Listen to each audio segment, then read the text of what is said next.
Assalamu alaikum wa rahmatullahi wa barakatuhu, and welcome to another exciting episode of Doctor in the House. I'm your host, Dr. Muhammad Rahman, and it's a pleasure to have you here with us again. So, we're going to go straight into our first segment, Medical News, where we discuss some current medical news and trends relevant to us here in Sweet TNT. So, today we're going to talk about Barrett's esophagus. Well, before that, we have to talk a little bit about acid reflux. This happens where stomach contents, for whatever reason, are sent up the food pipe, also known as the esophagus. Now remember, the stomach is a sac of acid and enzymes designed to digest foods that reach it from the esophagus. So you could imagine that the inside lining of the stomach is well specialized to handle this chemical onslaught. And it is, especially in otherwise healthy people not taking steroids or anti-inflammatory painkillers. The inside lining of the esophagus, however, is not so well adapted to face this backwash of acidic stomach contents. And over time, with repeated acid washes, the lining starts to change and it starts to look like stomach lining. And you'd think that that was a good adaptive response, but it's not really, because this almost always continues to progress and goes on to look like the lining of the small intestine. So it goes from esophagus lining, which it should be, to stomach lining when the acid hits it, and then it progresses to become much like the lining of the small intestines. At this stage of progression, with small intestinal-like lining of the lower part of the esophagus, above where the stomach meets the esophagus, the entity is termed Barrett's esophagus. This condition, Barrett's esophagus, is diagnosed by parents on endoscopy, and it's confirmed with biopsy samples. But it wouldn't make any sense to do an endoscopy on everyone who had symptoms of acid reflux, because to some extent, everyone occasionally has these symptoms, of acid reflux, like chest burning or the taste of stomach acid in the back of your throat. Instead, endoscopy to look for Barrett's esophagus is recommended in persons with multiple risk factors, like long-standing acid reflux, especially those at a high risk for esophageal cancer, like persons over the age of 50 or men versus women, people of a white race, particularly obese persons, persons with a hiatal hernia where the stomach sometimes slips up into the chest, cigarette smoking, and of course a confirmed history of Barrett's esophagus or esophageal cancer in yourself or in a first-degree relative, like a parent or sibling, puts you at a higher risk for developing esophageal cancer. Barrett's esophagus is diagnosed with biopsies or small samples taken from an abnormal appearing length of esophagus, which must be longer than 1 centimeter, extending upward from the gastroesophageal junction, where the esophagus or food pipe and the stomach meet. That's called the gastroesophageal junction. Now, the length of the segment of Barrett's, or the length of the area with abnormally changed lining, relates to the risk of developing esophageal cancer. For example, if the segment of changed lining is less than 1 centimeter, the risk of cancer is so small that further biopsies are not even advised, nor is it then strictly diagnosed as Barrett's esophagus. If Barrett's is found on endoscopy or upper scope, and samples confirm this, the way the samples look under the microscope determines how often follow-up is required and what further treatment is required. Usually, this is a repeat endoscopy every 3 to 5 years, unless there are worrisome features on the samples or that are seen on endoscopy.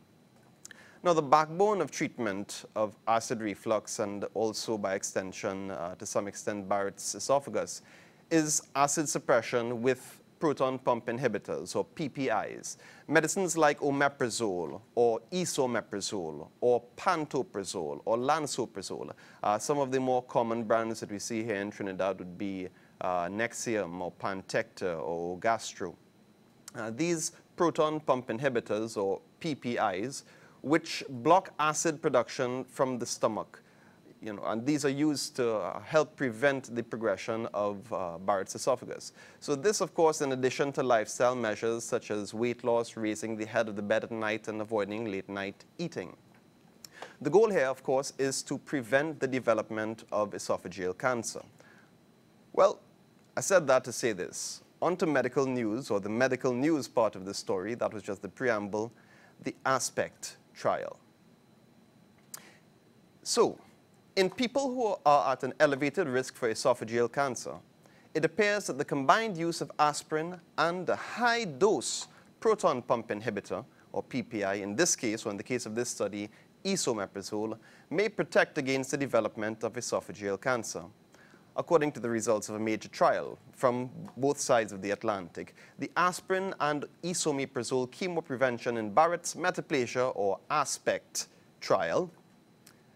This was a complex and very eloquently designed study involving over 2,500 patients in centers across the UK and Canada over a maximum period of 10 years. So what they did was they randomly assigned carefully chosen patients with Barrett's esophagus into groups, one of 4 groups, with either low-dose PPIs alone, that's esomeprazole in this case, 20 milligrams once a day only, or another group, high-dose PPIs, in this case esomeprazole, 40 milligrams twice a day. So that's one group was low-dose esomeprazole alone, the second dose was high-dose esomeprazole alone. The third group had low-dose esomeprazole and low-dose aspirin, and the final group had high-dose esomeprazole and low-dose aspirin. So we had 2 groups with low-dose, 2 sets with low-dose PPIs, 2 sets with high-dose PPIs, 2 sets with aspirin, and the combination of the above. So in the study, clinically significant side effects were rare. Not surprisingly, there were almost twice as many episodes of bleeding in the aspirin group versus the group without aspirin, but the overall incidence of major events was less than 1%, which means by and large the study was safe on both arms, those receiving aspirin and those not receiving aspirin. The main takeaway from the results so far published indicate that in patients with Barrett's esophagus, high-dose PPIs, high-dose proton pump inhibitors, compared to low-dose proton pump inhibitors, prolong the time to death from all causes. They have a decreased incidence of esophageal cancer and progression to high-grade changes in the segment of Barrett's esophagus. So when there's Barrett's esophagus, it going on to become more changed and more dangerous, that actually decreases in people who take high-dose PPI. Also, aspirin had an effect on these endpoints, but the effect was just borderline, and it appears that these beneficial effects disappeared when they included patients who were also taking anti-inflammatory drugs. So patients who were taking anti-inflammatory drugs and aspirin, even with the high-dose PPIs, were still having significant side effects. When they took both the high-dose PPI and the aspirin together, again without any anti-inflammatory drugs, there seemed to be an additive effect. So both of them together worked better than any one independently, and the high-dose PPI seemed to work better than the low-dose PPI. Now, as for why these effects happen, it seems that the beneficial effects of PPIs are far deeper than just decreasing acid production in the stomach.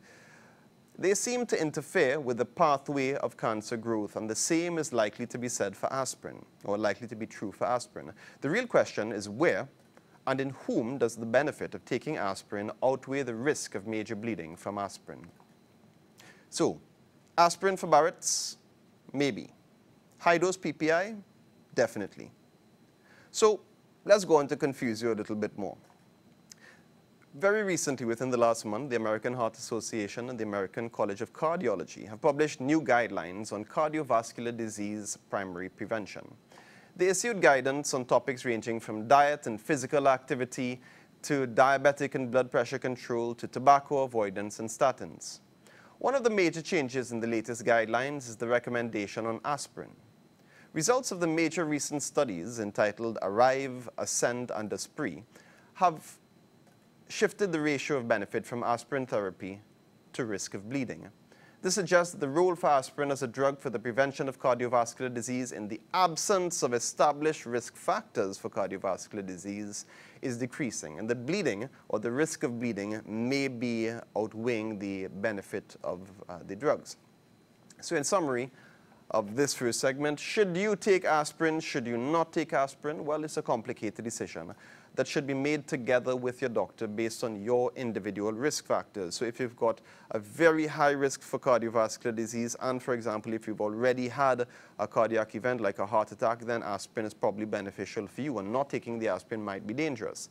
Taking the aspirin, you might have a risk of bleeding, but the overall risk of bleeding might be low compared to the risk of having a heart attack. As compared to a relatively healthy person who's never had any cardiovascular problems before, if they're taking aspirin, chances are that aspirin may not really be giving any cardiovascular benefit, and it may be putting them at risk for gastrointestinal bleeds and other things.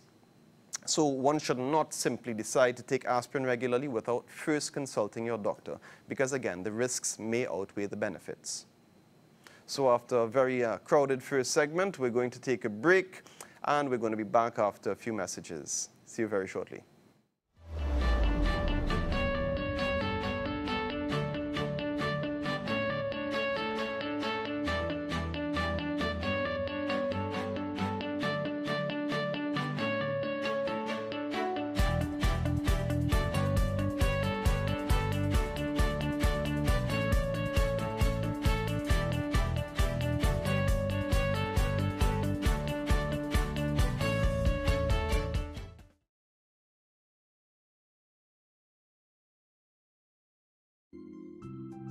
High blood pressure is as dangerous as an overpumped balloon. Measuring your blood pressure every day can save you from risk of high blood pressure. MicroLife fully automatic upper arm blood pressure monitor with stroke risk detection. MicroLife AFib screens for atrial fibrillation while taking your blood pressure. High blood pressure and atrial fibrillation are both considered controllable risk factors for stroke. If AFib is present during blood pressure measurement, the AFib icon is displayed flashing at the end of the triple measurement. Once 3 measurements are complete, the measurement data are shown on the display. MicroLife, a partner for people, for life.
Assalamu alaikum and welcome back, folks. Let's go on to our second segment, Posts in Perspective, where we look at the hodgepodge of posts from social media that are trending and relevant to us here in Trinidad and Tobago. Facebook.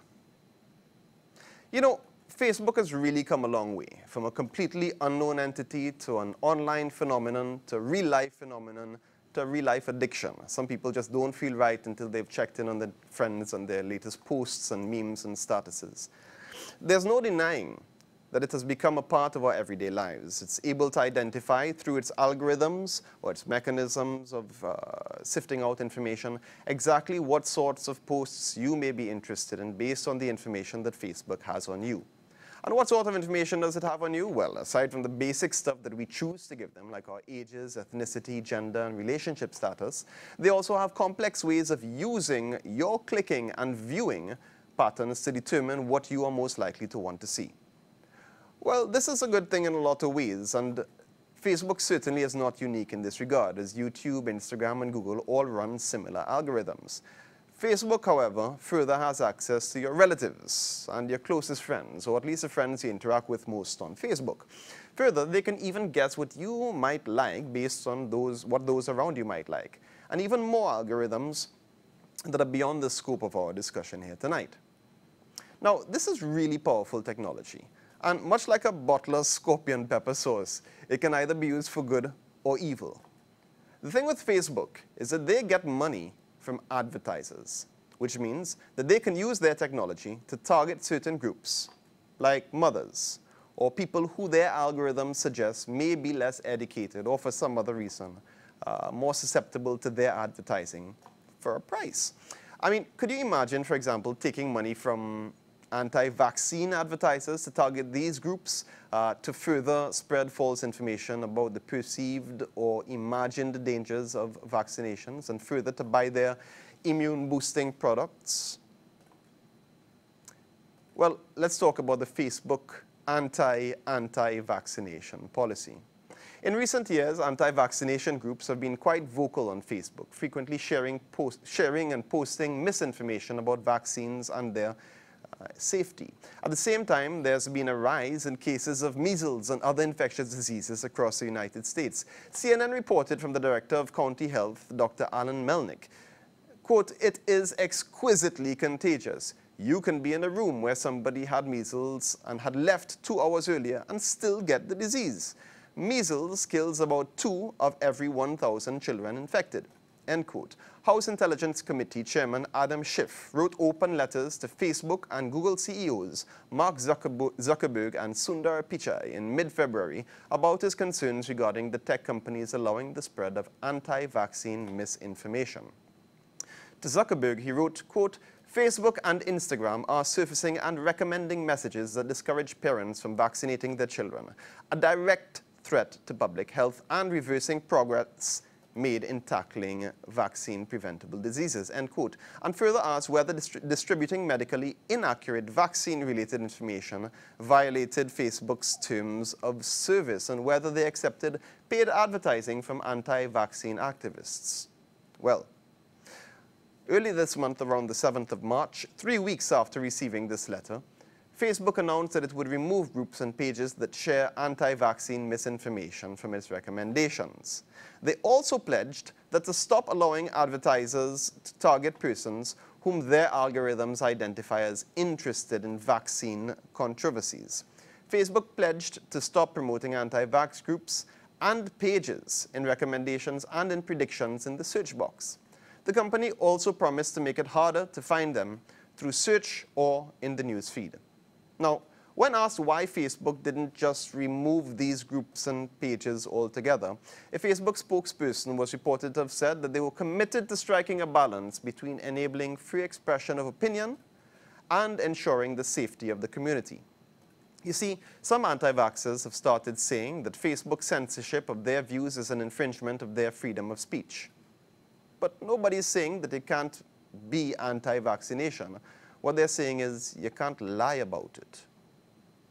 Facebook also announced plans to turn away anti-vax advertisements in a blog post. Quote, "We also removed related targeting options like vaccine controversies," end quote. So if someone searches a key phrase such as the myth that vaccines cause autism, advertisers can no longer single them out.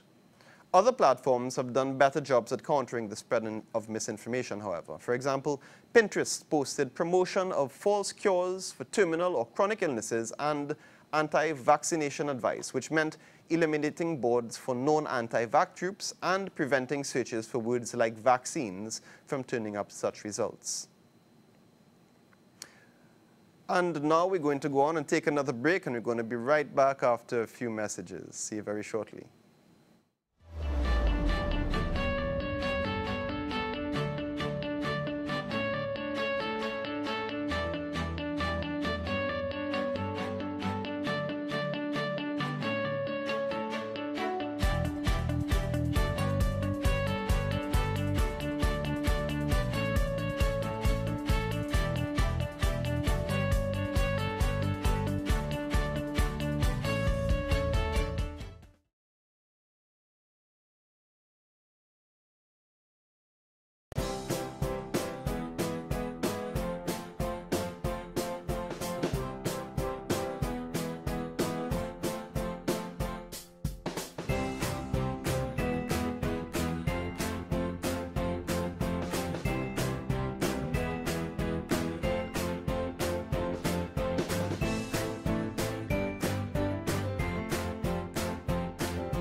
Assalamu alaikum and welcome back to Doctor in the House.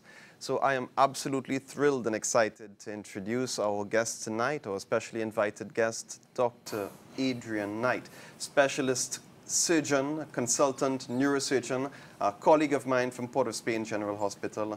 Adrian, it is a pleasure to have you on board. Welcome. Good night, man. So, tell us a little bit about yourself. Let's start off, I guess, what high school you went to in Trinidad. You could take it from there. In Trinidad, I went to Fatima College. I did my A-levels there, and then from there, I went across to Cuba to do med school. Now, before you went to Cuba, did you speak any Spanish? Not really, not particularly. As a matter of fact, I always liked French. But when I went across, it was easy to learn because basically you're forced to actually study. The entire medical program was in Spanish. Wow. That must have been quite an adjustment, man. Yeah, it was a little bit difficult at first, but I get used to it, but as a matter of necessity.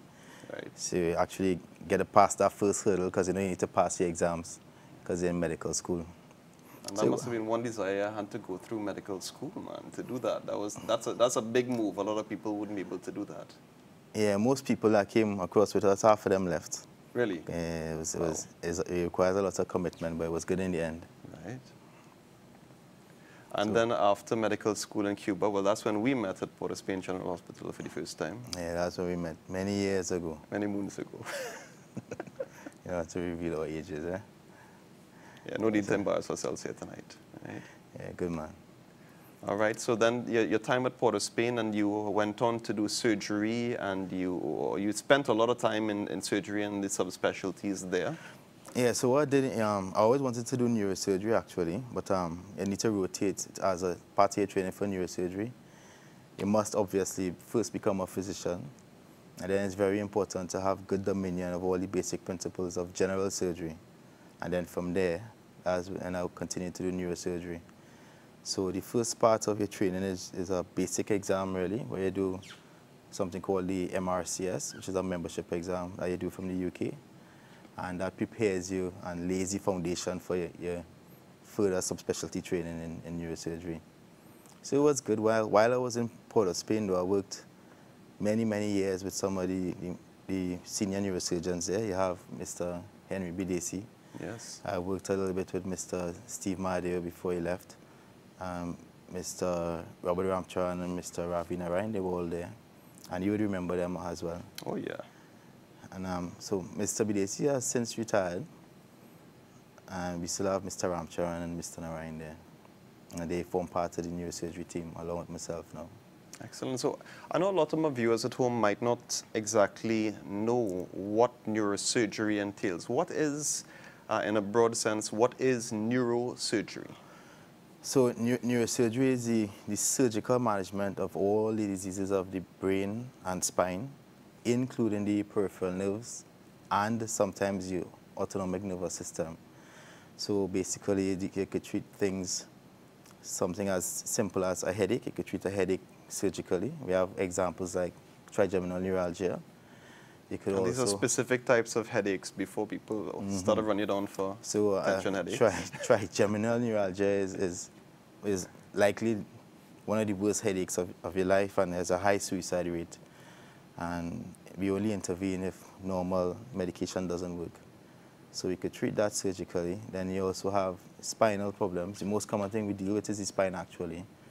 So 80% of the neurosurgery practice will be spine diseases, usually degenerative diseases of the spine, which will include the lumbar herniated disc and the cervical herniated discs. And then after that, we have the peripheral nerves. One of the most common surgeries we do is carpal tunnel release. Right.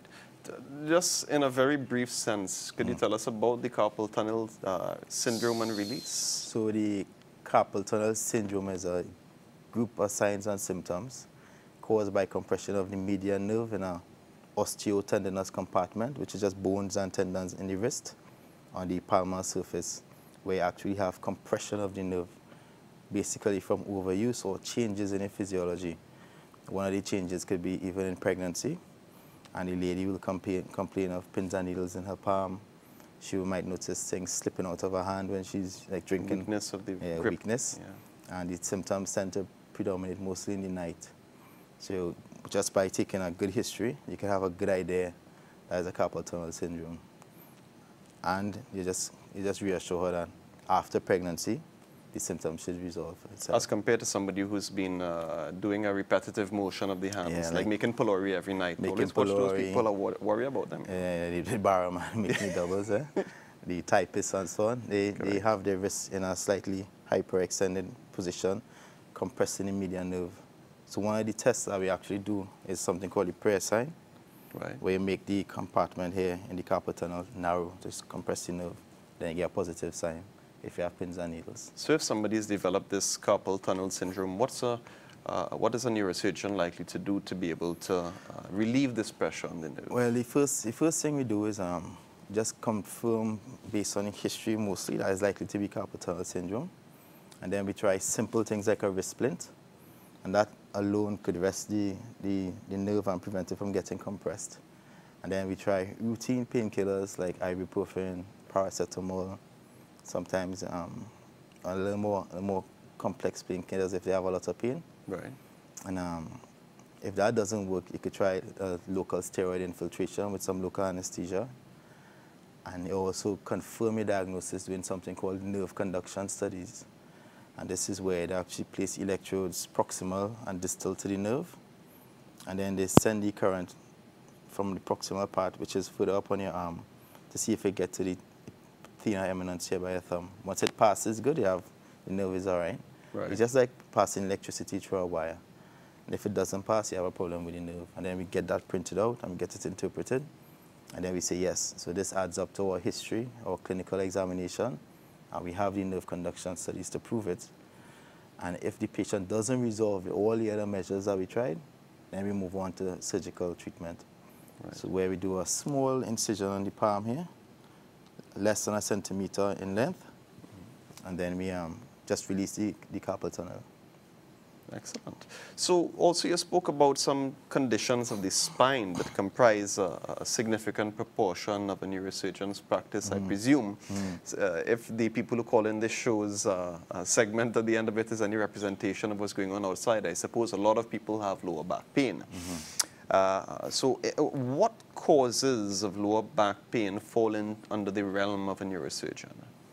I think you said them just now. So, Just elaborate a bit. Yeah, most lower back pain patients would come to us complaining of a central back pain, and they usually could tolerate that until they start to notice the pain going down the leg. And then at some point when it interferes with their productivity, like they can't go to work or they can't get out of bed, then they'll see the GP and the GP will refer to us. And then we will basically tell them, you know, more than likely this might be a herniated disc. So we could start with a simple radiological investigation like an X-ray. On the X-ray we could see congenital malformations like spina bifida occulta. We could see if you have an extra lumbar vertebrae or extra sacral vertebrae. Subtle suggestions that you might have compression of the nerve root. And then what we move on to ideally is the MRI scan. On the MRI scan, we'll be able to see a herniated disc or lumbar canal stenosis. Now, what does a herniated disc exactly mean? So you have your spinal column, you have two components really. You have your bony components, which are solid bone. Then you have a fibrous and ligamentous component. So the disc actually is a fibrous structure on the outer part. We call it the annulus fibrosus.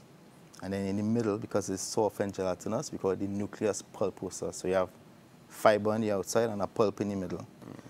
So because as you get older, you lose the blood supply to the fiber. You get a weak point, a weak channel. You can imagine like something splitting gradually. And then with the continuous pressure of walking, standing, jogging, running, you keep opening the split. And then one day, the nucleus pulposus will herniate out. You mightn't notice at first, but most patients tend to say they heard something pop or they felt a pop. And then they had sudden sharp pain and the pain went down the leg. That's when the disc actually acutely herniates and presses on the nerve root. And this is what we call radiculopathy. So we try not to treat central back pain.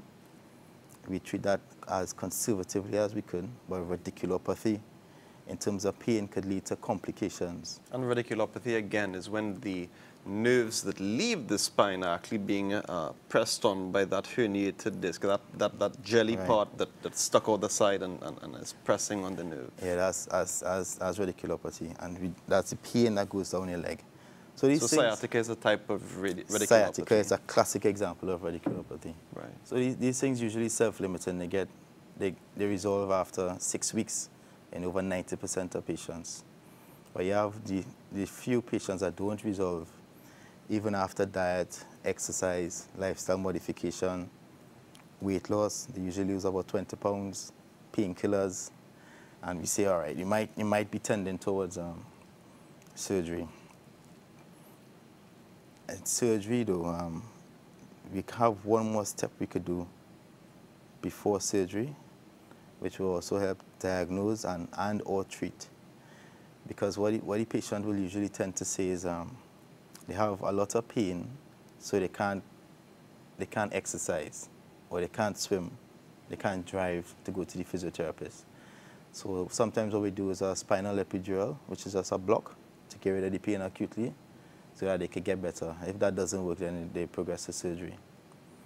The key things we look out for when we talk to the patient the first day is something we call red flags.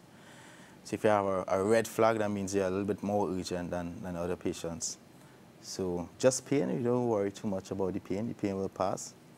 But if you have weakness, or if you have gradually worsening weakness, even after we see you and we talk to you about your history and so on, if you have any problems passing urine or stool, if you have any weight loss or night sweats or fever, these are things that you might have something else going on other than just a simple herniated disc. And there's something called cauda equina syndrome. When we hear it or see it written, is a neurosurgical emergency. And it's one of the most common causes of medical legal claims across the world, actually, a missed cauda equina syndrome. So we take that very seriously. Once we make sure that's not happening, we're okay, we can wait the 6 weeks. Excellent. So, you know, I've heard neurosurgeons called brain surgeons. So, you know, in pop culture, we typically refer to them as brain surgeons. How accurate is that? Is that a pet peeve? Do you like that? Do you dislike that? It's true, yeah. I mean, you're a brain surgeon. So you but like then you have the misconception that you only operate on the brain. Right. And then that's where they have a little trend occurring recently where you have the development of the orthopedic spine surgeons. So you might find people not going to the neurosurgeon for back pain, but they'll go to an orthopedic surgeon thinking that they might deal with the back more than the neurosurgeon because he will deal with the head, and then the orthopedic surgeon will refer the patient back to us. Right. As long as they have a good colleague. Okay. Yeah. But it's all right, neurosurgery is brain surgery. I mean, it's one of the most eloquent and beautiful structures in the body, so you need to respect it. The surgeries are very, very technical and very, very difficult at times, and they have things we call simple surgeries for us, but they're not really simple. It's just 3 years of training. It takes about 15 years to train. Wow. Fantastic.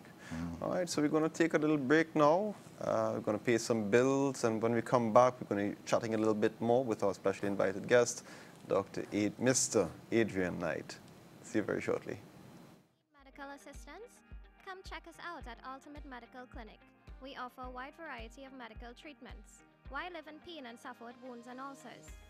Ultimate Medical Clinic also provides laser therapy for pain relief and wound healing. We also treat arthritis, knee, neck pains, diabetic neuropathy, diabetic foot sores, psoriasis, eczema, and many more health conditions. Call us today to schedule your appointment, 665-1188, or visit us at 111A John Street, Montrose, Chaguanas.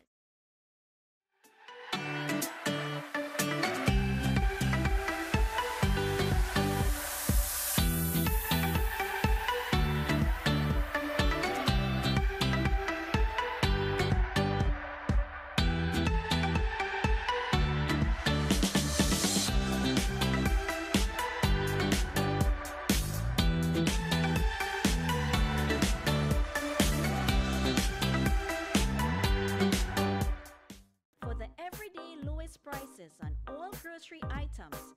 Trust Low Cost Supermarket for the widest variety of quality products at low prices.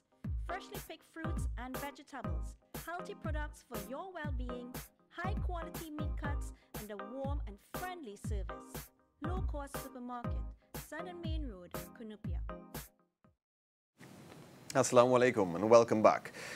So we're here with our specially invited guest, Dr. Adrian Knight. And so Adrian, you put together a bit of a presentation for us. I'm going to give you the floor and give you an opportunity to chat about the slides that we've put together, although I reserve the right to ask questions as you go along. Yeah, that's fine, that's fine. And they're not going to be able to see us for a little while, so. That's good. So should we get started up with the first one? Next slide. All right, so this is what I was talking about prior, right? So you can see on the left here, you have the normal disc. So this is like we took the spine and we sliced right through it on the side. Yeah, and we're looking down on it. So it's like a oxtail soup, yeah, so to oxtail speak. soup. Yeah, it's right. the best part of the soup, Yeah. actually. Right, so we recognize what we're looking at. So you can see on the left there, right? That's a healthy disc. And you can see on the right side is a diseased disc. It's part of degenerative disease of the spinal column. Right. And you can see the herniated nucleus pulposus there, which wouldn't cause any problems, except, unfortunately, that it usually herniates and presses on the exited nerve root at the level. I think I could see a little compressed nerve root on the side there. You see it? All right. You kindly labeled it first. So that could resolve on its own, unbelievably. Most times it resolves on its own without surgery. But we always encourage you to see your neurosurgeon to make sure you don't have any red flags and that you don't have any signs of urgency that might require immediate surgery. Absolutely. Next slide. This is what I was talking about, the spinal epidural. So we take a spinal needle and we just get into the epidural space here, and we use local anesthesia with some steroids. So this is like you took a samurai sword and you sliced down the middle of somebody. And you Straight looked down at the this, middle. so you're looking at the side profile of their vertebral column. And where the needle enters is posteriorly, and you At the can see back. the anterior parts of the vertebral body there.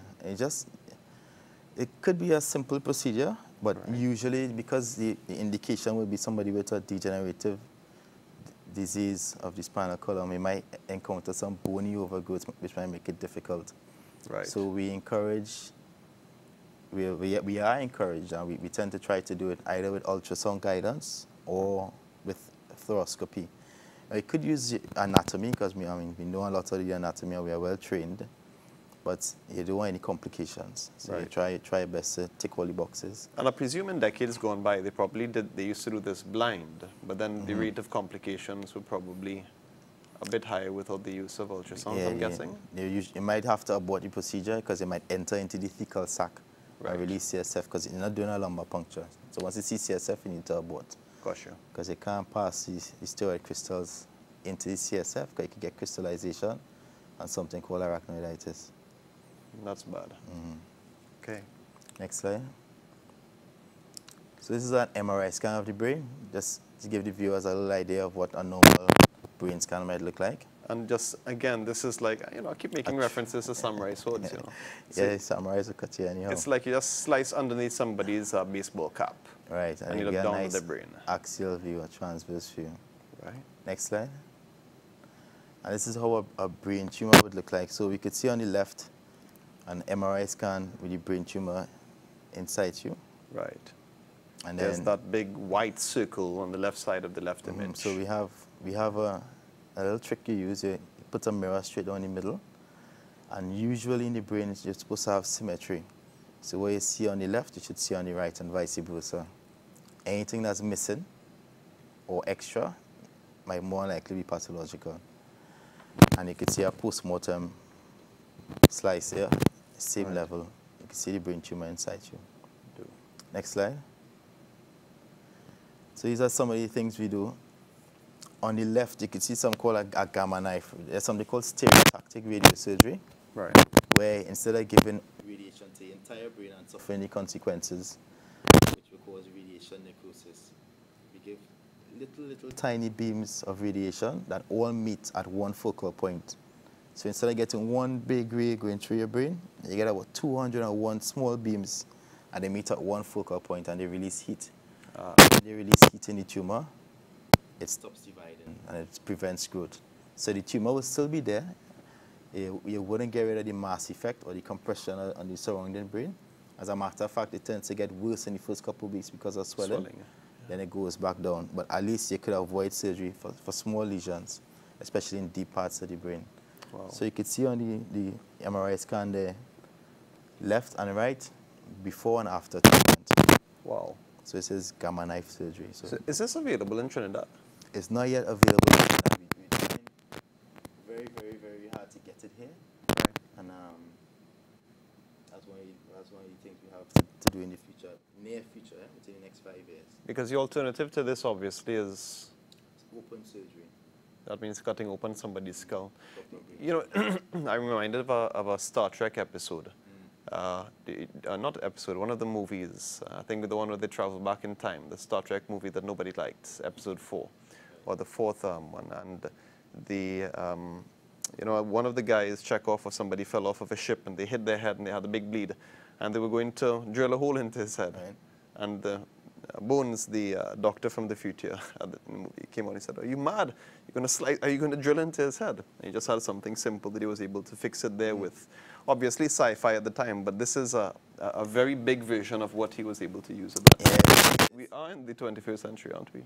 Yeah, we have lots of things that we apply to neurosurgery. We even use rocket science in neurosurgery. Yeah. Yeah. You're going to have to explain that one. All right, so let's go back to this slide. All right. And, okay, well, we're going to take a little break before we come back to get to the rest of the slides, and we're going to be back very shortly and chatting with our invited guest, Mr. Adrian Knight. See you very shortly.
You just go to the channel.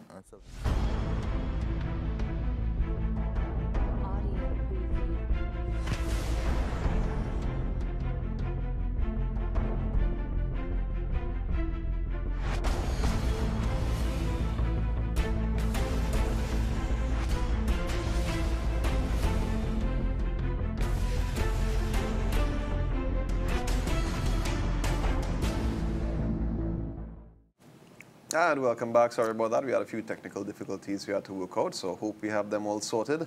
And we're going back to our discussion about PowerPoint presentation slides. All right, so shall we pick up from where we left off? And what have we here?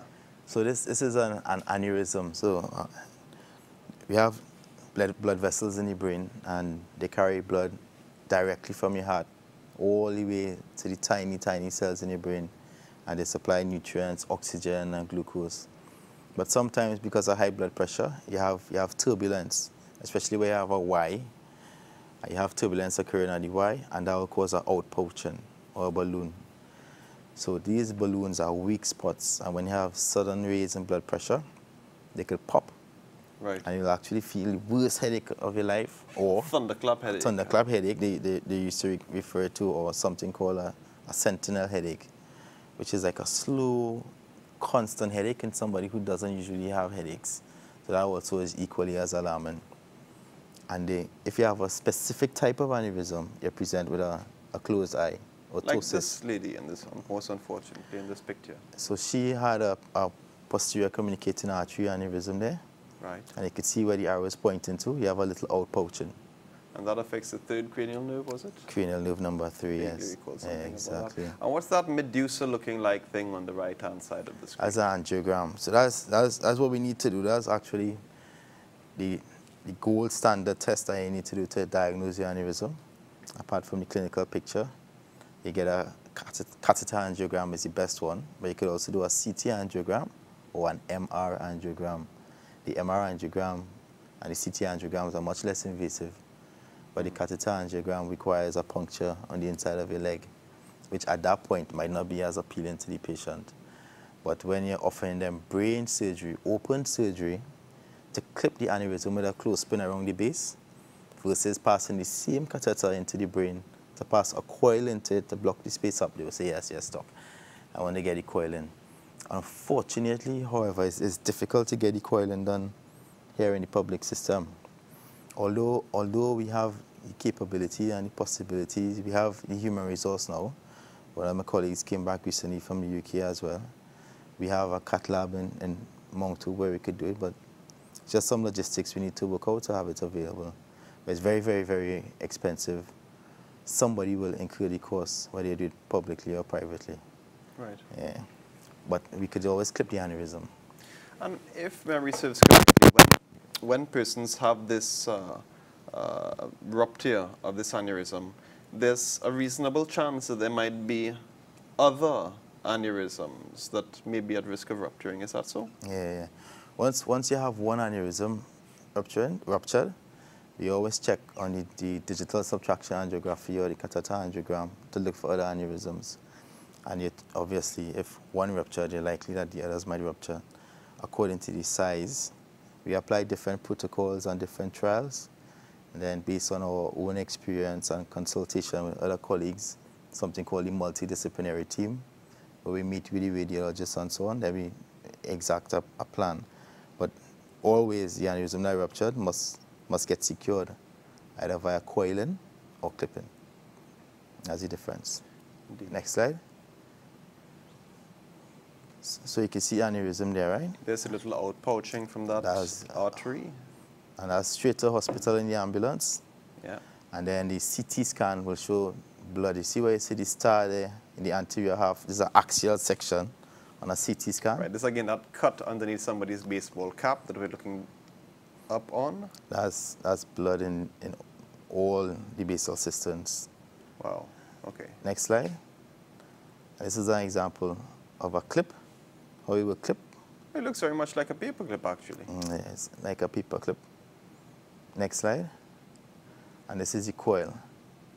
So this is how a cath lab or catheter lab will be set up.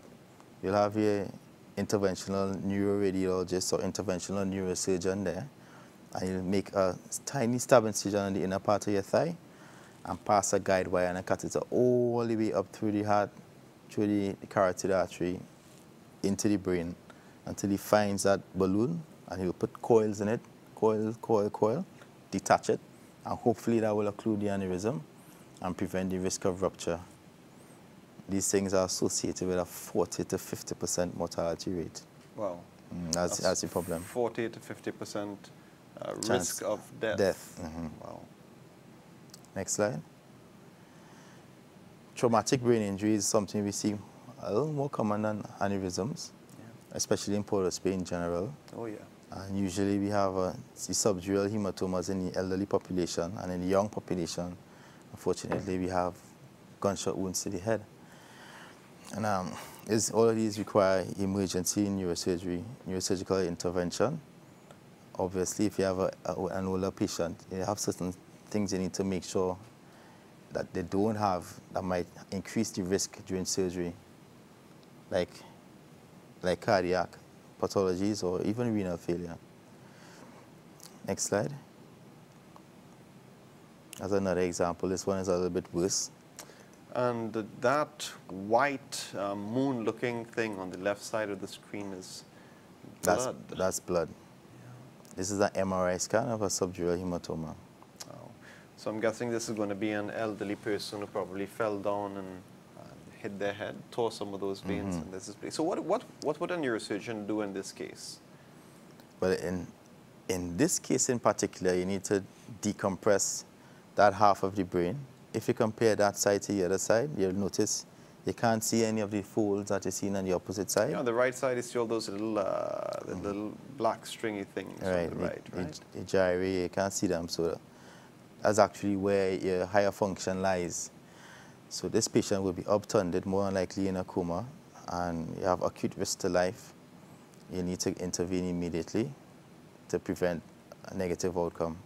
This patient will go straight to theatre once you don't have any obvious contraindications. So we get the anesthetist to agree, and then we do a craniectomy. Remove the bone there, remove the clot, and allow the brain to expand instead of onto the opposite side, onto healthy brain, hopefully in the other direction. So at least we secure the injury or the damage to one hemisphere, and not both hemispheres. Right. So at least let the one half that's already damaged be damaged, let it not spread to the other side. Yeah, as the trick.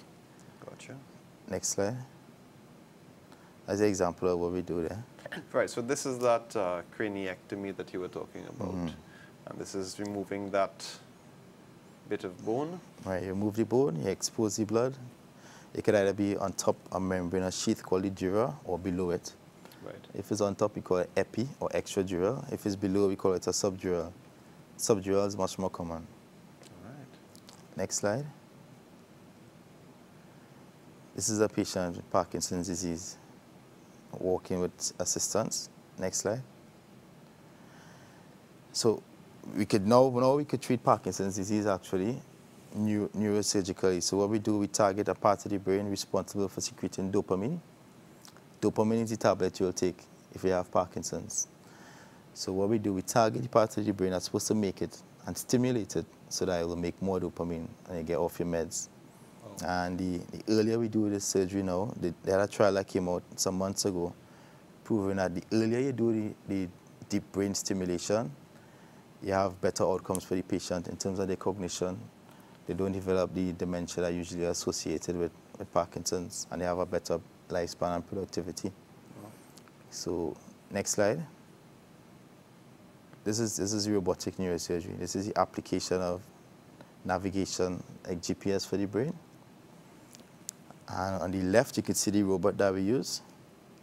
And on the right, this is surgical planning. So we actually do the surgery on a special software days before, map out exactly where we want to put the electrodes, go through all the steps, and then we load it up into the robot so the robot will understand what we did, do a special scan in surgery, intra-op, and then the robot will move, and then we just do simple tooling, but we have precision of 0.1 millimeters. Wow. and then we leave the electrodes, and the patients, 60 to 80% of the times, they get off the meds or with a remarkable decrease in dosage. And this available in Trinidad? Port of Spain General Hospital? Not available as yet. We're trying to get it here somehow. I mean, it's quite expensive. Eh? I would imagine, yeah. But we need to have it here because we according to the data, we're supposed to have 150 patients diagnosed with Parkinson's or other movement disorders a year. Right. And based on the last couple of years, we're supposed to have 1,500 that we need to treat right off the bat. Right. But we don't really see them because they don't get referred, and people not keen on diagnosing these things because it's not immediately life-threatening. Right. Yeah. So, but if we get the stuff down and we spread the word, then we can actually treat it. Many things like essential tremors, Parkinson's disease, including we could treat dystonias, Huntington's chorea, obsessive compulsive disorder, anxiety, even hypertension we could treat. Wow. And what kind of timeline, anything before we have some access to these sorts of things in Trinidad? Hopefully in the next 2 to 3 years. Really? As short as that? Yeah. I need to get it down as soon as possible, actually, because I've seen the patients now and we can't treat them, right. which is the problem. So me together with my neurosurgical colleagues, we're going to work on it feverishly and see if we can get down as soon as possible. Excellent. All right, so I think we've been on for about an hour so far, and I know I have some people out there who are anxiously waiting to call in.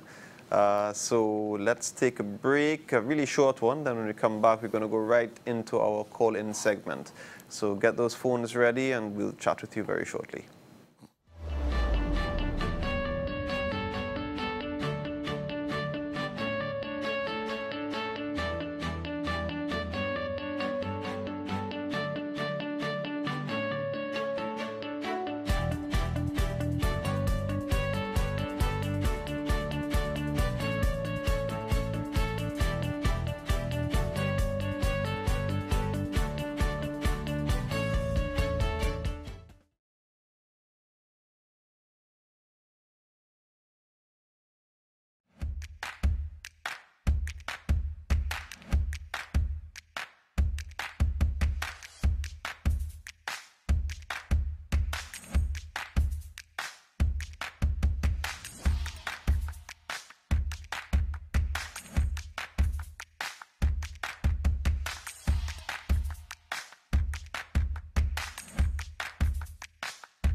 Assalamu alaikum and welcome back. So we've reached the last section or the last portion of our show. This is the call-in segment. So the number will be across the bottom of the screen very shortly. There it is. And if you've got any questions for our resident neurosurgeon in the house tonight, please give us a call and ask him any questions you'd like related to neurosurgery. And of course, we'll take questions from any other about any other medical problem as well as usual. So, Adrian, I was just remembering a joke back when the Mars robot was being designed by NASA to land. I think it was a rover. They had made a mistake with inches to centimeters, and it crashed. And that's a real story. That's not actually a joke.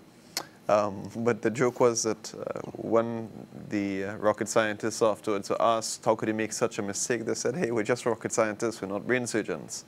So rocket science is a little easier than brain surgery. A little bit easier than brain surgery. No lives at stake. No, there are a lot of lives at stake, man. All the people on the rocket. All right, so we've got our first call on the line from Maraval. Hello, good evening, and welcome to Doctor in the House. Hello, yes, good night. Good night. Your program is very informative, I must say. I have a question for Mr. Knight. Where, in fact, do you treat the Parkinson's patients? At the hospital or in the private office? Where I see them? Hello? Where I see the Parkinson's patients? Yes. Most of them I see in private practice. In private practice? Mm-hmm. Are you allowed to say where it is? So if you've got any questions related to that, what you can do is call the numbers at the bottom of the screen after the show. Yes. And we can give you a means to contact him. Yes, okay. Because I'm interested in the brain stimulation. Ah, okay, good. Right. Thank you very much indeed. No problem. Take Have care. a good night. All right, and right into the next caller, we have Shagonas on the line. Hello, good evening, and welcome to Doctor in the House. Hello, good night. Good I'm night. calling from Shogunas. I have cervical spondylosis. Cervical Now, spondylosis. Yes? I'd like to speak to Dr. Knight. No I've problem. been advised to do surgery. He says that I'm in good health now and I should do surgery because the cartilage between the fifth and sixth lumbar is gone. I have pain occasionally, but not really serious. Mm-hmm. So, what are my options other than surgery? Thank you very much for the question, caller. Ah, okay. Well, you always have options other than surgery because it's always up to you as the patient, really. And you could do nothing and just ignore it. And then once you see your neurosurgeon, they will tell you the natural history of the disease, which might lead in paralysis, or you might just have numbness going down your upper limb, but you never really know. So you should do an MRI scan at least if you have spondylosis diagnosed any other way before you proceed to surgical intervention. And this will tell you the amount of compression you have, one, on the nerve root, and most importantly, on the spinal cord itself. If you have a white spot in your spinal cord, that makes it a little more urgent, and you should seek neurosurgical intervention sooner because you have a higher risk of paralysis. So it's not straightforward, and usually you don't commit to answer on the first visit, but you see a neurosurgeon the first time, you discuss it, then you go back the second time, you rediscuss it and you reassess. You state if you have any improvement, you look at the MRI scan, making sure you're not missing anything and you don't have anything that you need to treat urgently. But so that's it. And you should always follow the recommendations of your doctor, neurosurgeon, or physician. Absolutely. All right, so I guess that's a loaded question. I mean, it's a very difficult thing. What exactly are the next options? And it depends on the individual case. So thank you very much for that question, caller. And we've got our next caller on the line from Tunapuna. Hello, good evening, and welcome to Doctor in the House. Yes, good evening, sir. Evening. Informative program. Thank you. I'm on air, right? Yes, you are. Yeah. Tell me something. I have a family who all complain about his stomach, right? And he always use sodium bicarbonate to solve the pain. He's a smoker. He smokes cigarettes, and he eats all hours in the night and so on. Sometimes he gets up with nagging pain, like by his breastbone there, you know, this. And he says when he takes the sodium bicarbonate, which he has been like living on it for the last few years, and it eases the pain, he says.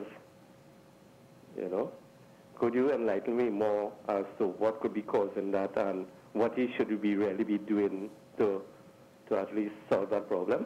How old is he? He's about 55. About 55 years old. Is he taking any aspirin or any anti-inflammatory painkillers for joint pains or knee pains, things like diclofenac or Motrin or ibuprofen or anything like that? All right, so I think we lost the caller. But most frequently, in terms of those symptoms, these dyspeptic symptoms or burning up at the top of the stomach, usually they can be related to medications. We were talking in the beginning of the program about aspirin or anti-inflammatory drugs and the trauma that they put the stomach lining through. So very frequently, that's one thing. Of course, it could be related also. I'm not exactly sure where the pain was being directed.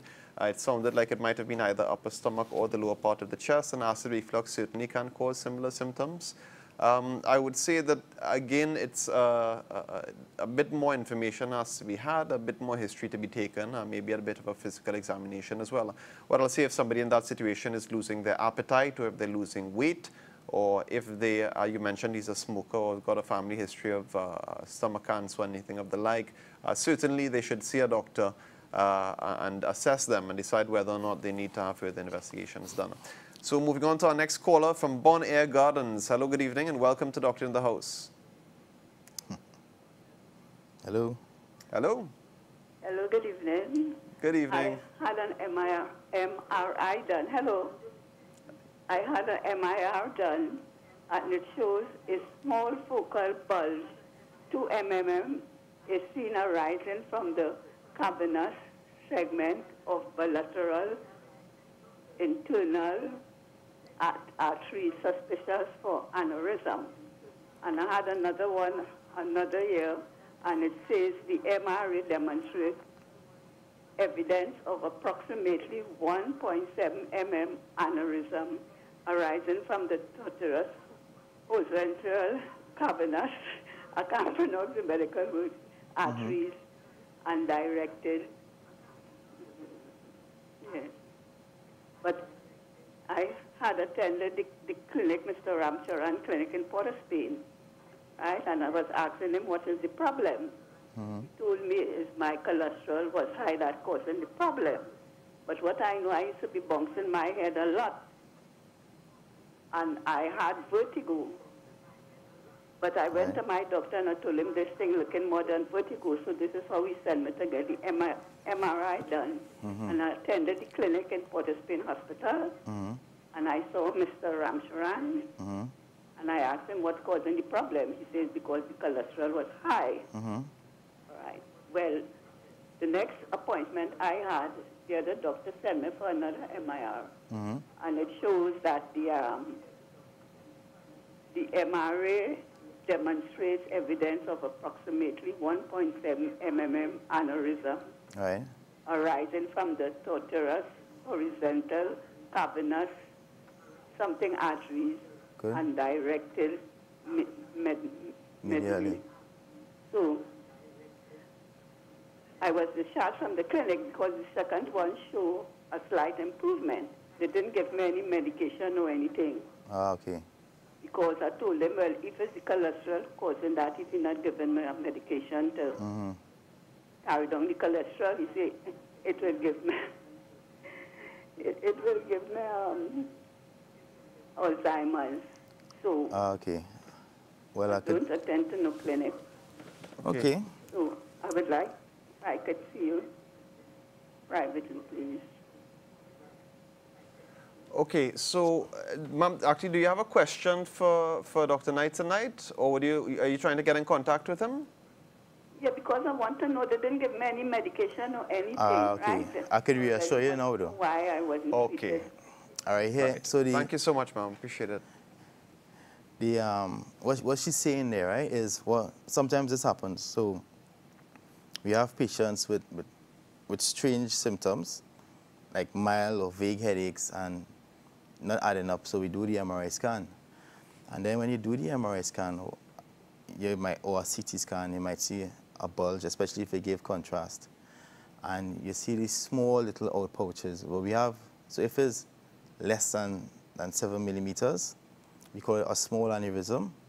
And as long as you never had an aneurysm that ruptured before, and the aneurysm itself never ruptured, then you don't intervene, because the risk of surgery or any sort of intervention will outweigh the benefit, because that aneurysm was never going to rupture in the first place. So we have certain risk factors that we could modify. One is diet. You could treat your high cholesterol. If you have high blood pressure or hypertension, you make sure it's well controlled. Diabetes, the same thing. If you're overweight, you lose weight. If you smoke, you stop smoking. The simple little things we can modify. The only thing we can't fix is our age. And those aneurysms there, basically on sequential MRI scans, is approximately the same size with little risk of rupture. So she doesn't need to be seen too often in clinic, but you just space it out like once a year and once every 2 years and discharge. If she's worried, she could always come back to clinic. We have no problem seeing her. Certainly if any new symptoms develop or things progress. All right, and thank you very much for that question, caller. And we have our next caller for the evening on the line from Maruga. Hello, good evening, and welcome to Doctor in the House. Hi, good night. Good night. Good night. Good night. Hello. Hi, yes, good night. Okay, I have a question for the doctor. Go ahead. Okay, I'm a breast cancer survivor. And I was diagnosed with chemotherapy in the peripheral neuropathy. and I have tried almost every single thing. In pain, I have constant pain all the time, all the time. And nothing helps. Where you get any pain? In my feet, and well, when it gets really bad, it just spread and, like travels all up the legs and things. Okay. So you had any imaging of your spinal cord? Well, MRI before scan? my surgery. Okay, so if you have bilateral foot pain, the first thing you should do is see a GP or a physician as one. And the next thing they would need to do is make sure that the pain is not coming from your spine. And then if they think it's coming from your spine, you need to get an MRI scan with contrast of your entire spine. Okay, but I don't have any back pain. The pain is like the feet. Just a question, ma'am. Were you actually placed on any chemotherapy for the breast cancer? Yes, that's what I'm saying. What chemotherapy drugs? What chemotherapy drugs were you placed on? I think it is Taxol. Say again? I know one is it. I can't remember the first one, but I know it was Taxol. Oh. Maybe a neuropathy, I think. Right, so exactly. So thank you very much for the question, caller. So not infrequently, chemotherapeutic agents can actually, or the drugs used as chemotherapy against cancers themselves can cause nerve damage. Certainly ones containing platinum particularly are known to cause nerve damage. So I would suspect that particularly if it started after the chemotherapy for the cancer, you should probably have a chat with your doctor if you're still following up with oncology. Maybe chat with them and see if this couldn't be related to one of the chemotherapeutic agents you had before. The name would be particularly helpful. And if you wanted to do some basic research on your own, caller, you could probably take the name of the drug and put it into Google and just look for the term peripheral neuropathy. And you may find that was associated with the drug that was given to you. And then again, you want to chat with your doctor and see if anything, what can be done afterwards. So moving on to our next caller, we have on the line from St. Joseph. Hello, good evening. Welcome to Doctor in the House. Hello, good evening. Evening. This is Nafisa from Akono, Morocco, St. Joseph. Thanks for calling, Nafisa. Yes.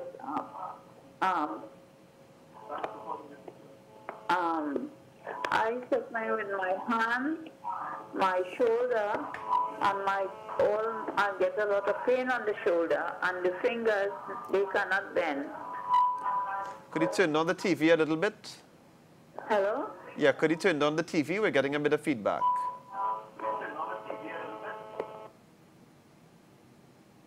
Hello?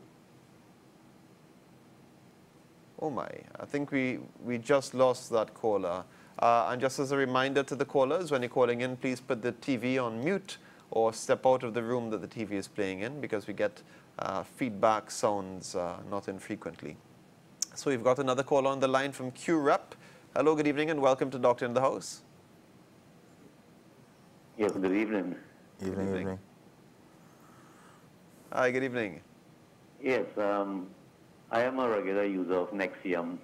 Can I get hooked on it, or can I or leave it off? What's the reason that you take Nexium, and was it prescribed, or are you self-medicating? It was prescribed, but I don't use it regularly. But I use it when I get the burning in my throat. All right, thank you very much for the call, caller. Medications like proton pump inhibitors, what they do is decrease the amount of acid in the stomach. Now, depending on the reason that this proton pump inhibitor was given, sometimes and most frequently is given for a very short course or for a couple of weeks. But occasionally, for one reason or the other, a patient might be at risk of other things. So we spoke at the beginning of this program about the ASPECT trial, and this was a new study that gave evidence for continued long-term use of high-dose PPIs, in this case the same drug that is branded Nexium in this case, high-dose PPIs can actually help prevent progression of Barrett's esophagus to cancer. So in the case of Barrett's esophagus, if this was prescribed for Barrett's esophagus, yes, you need to continue to take it for a very long time. The study that was actually done showed the benefit once it was taken for longer than 8 years.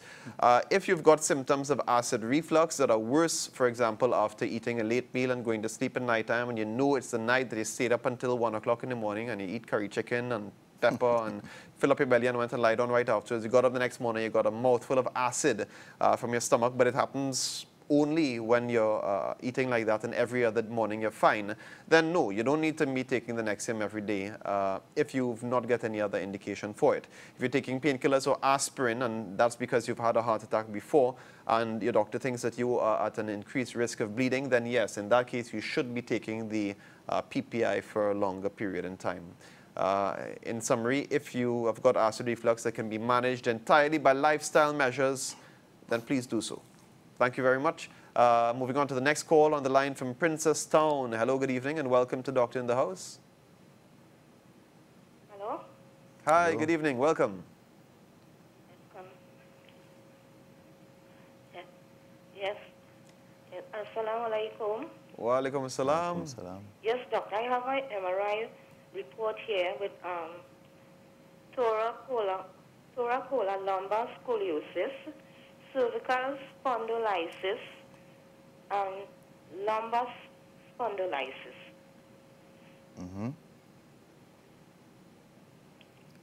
Okay, so the MRI report, right, was done because of? My back is in terrible pain, and Back doctor pain. said they cannot do anything because my bones is very bad. All right. And I was told to wear a brace, but I cannot even wear a brace because I have a hernia pop up in my stomach. So if you could help me, please. Okay. So you have any measurements of that scoliosis, the scoliotic curve? Do I have any? Measurements. You know how many degrees angulation you have in the scoliosis? Is it mild, So moderate, or severe? 1.2 and 1.3. Yes. All right. Yes. One So- is 1.2 I'm showing here and 1.3. And the first one is 1.2. All right. Okay, so you tried non-surgical management. You lost weight?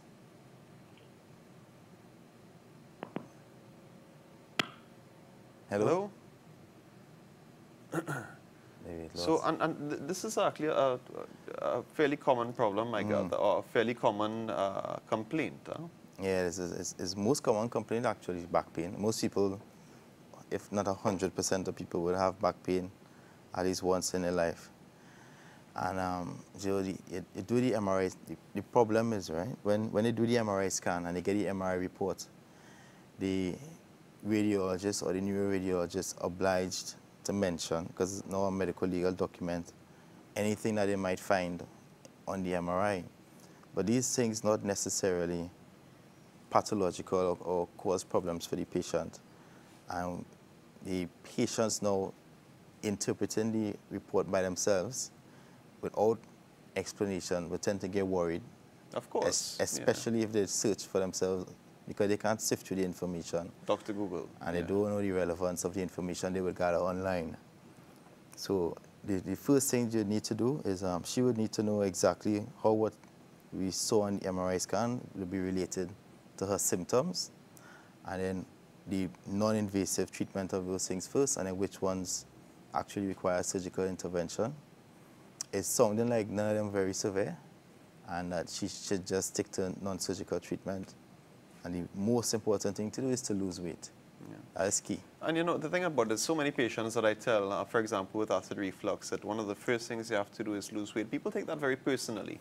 Yeah, and they feel, well, it's depending on who says it and how they say it. You know, in my introductory segment, I was going to say something about that tonight, but I forgot when I was putting it together.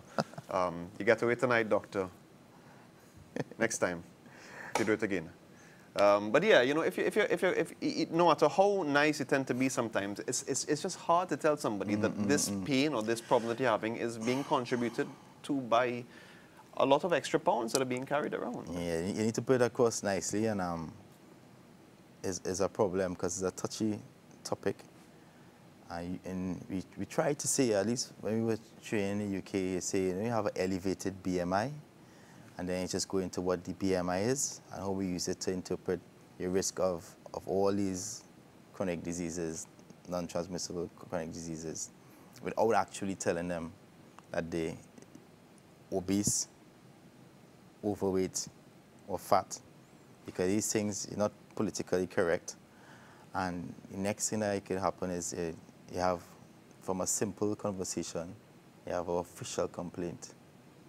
And then the patient, unfortunately, won't get better.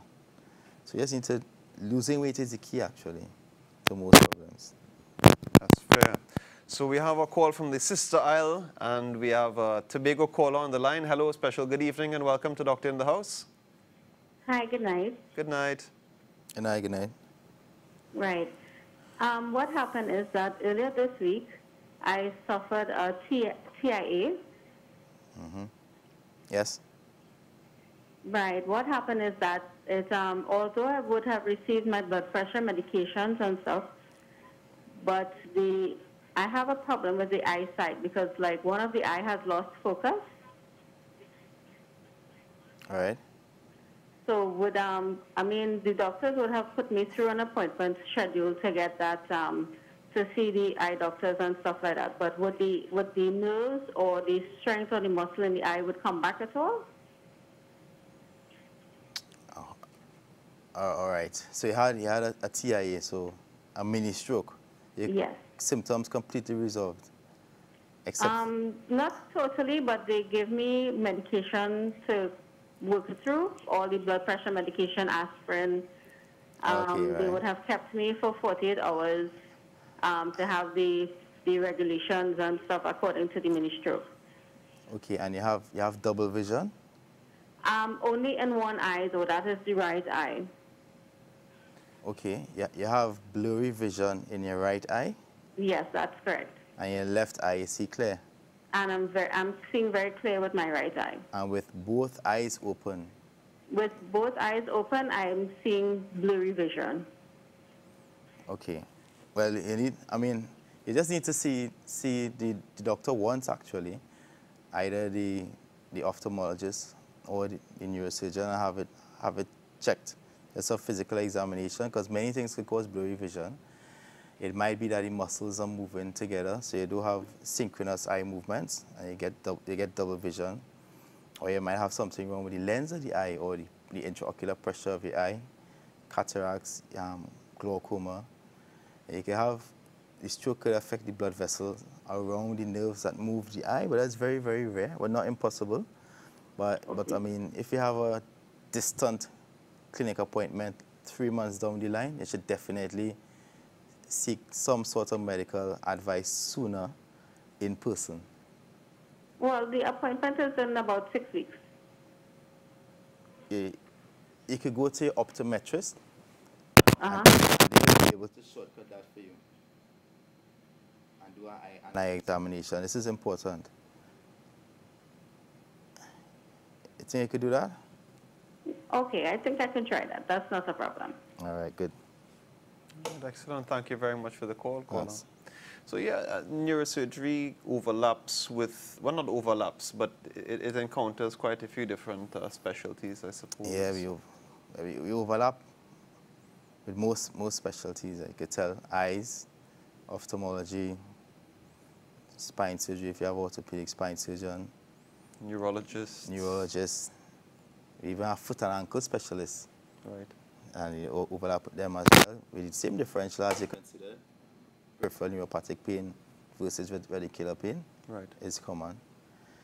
And so you need to be abreast of most of these things, but it's hard though to, because when the patient tells you their problem, sometimes it doesn't add up with the clinical picture, nor with the MRI scan. So the best thing to do is to see the person in vivo and actually see how these things add up, because they might have more than one pathology occurring at the same time, which is not how we were trained. Yep. We usually try to put everything into one box, but at least when you have an open mind, you could say, well, this is going on, that is going on, that is also going on. And you just organize it in terms of hierarchy, and you treat the most important thing first. Agreed. If she goes to her optometrist, she'll be safe. That's the first step. Exactly. So, we've come to the end of yet another episode of Doctor in the House. We've spoken with our colleague and friend, Dr. Adrian Knight, specialist neurosurgeon, a good friend of mine for many years now, and a colleague at Port of Spain General Hospital. Adrian, in closing, with just a few more minutes to go, you want to give us a little take-home message? A take-home message? I have one last slide I wanted to show you. All right, let's see the take-home message. Do we have time? Can we see that last slide? And there we have a quote from the one and only Sharon Stone. If you act like you know what you're doing, you can do anything you want except neurosurgery. Nice, man. I like that. I like that. Okay, folks, so we've come again to the end of another episode. Thank you so much for joining us and being a part of us on this journey. Adrian, thank you so much for being with us here tonight and sharing with us your knowledge and experience and your words of advice to the callers in tonight. And until next time, this is Dr. Rahman telling you, please don't forget to be awesome. Take care, guys. Until next time. Assalamu alaikum wa rahmatullahi wa barakatuh.